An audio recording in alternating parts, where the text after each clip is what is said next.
আমি মুরাদ হোসেন আছি আপনাদের সাথে। প্রথমে সংবাদ শিরোনাম। গাজায় মানবিক সহায়তায় নতুন করে কঠোর বিধিনিষেধ আরোপ করেছে ইসরায়েল।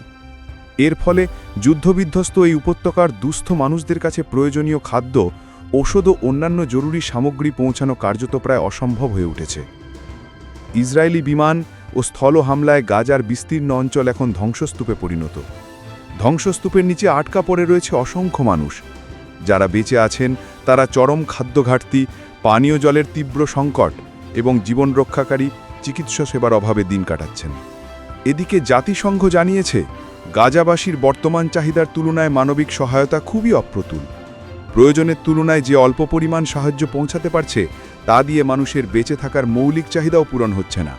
ফলে পরিস্থিতি দ্রুতই ভয়াবহ মানবিক বিপর্যয়ের দিকে ধাবিত হচ্ছে।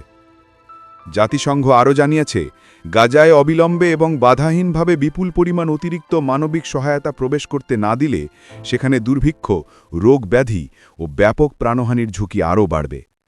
মানবাধিকার সংস্থাগুলো বলছে, অবরুদ্ধ গাজার মানুষের বাঁচার জন্য এখনই আন্তর্জাতিক সম্প্রদায়ের কার্যকর হস্তক্ষেপ এবং মানবিক করিডোর নিশ্চিত করা জরুরি। ভালো থাকুন, সুস্থ থাকুন। দেশ ও বিদেশ যে যেখান থেকে দেখছেন আমাদের বিডিসি টিভি 12 চ্যানেলটি ভালো লাগলে অবশ্যই সাবস্ক্রাইব করবেন এবং বেল আইকনটি ক্লিক করে আমাদের সাথে থাকবেন। আল্লাহ হাফেজ।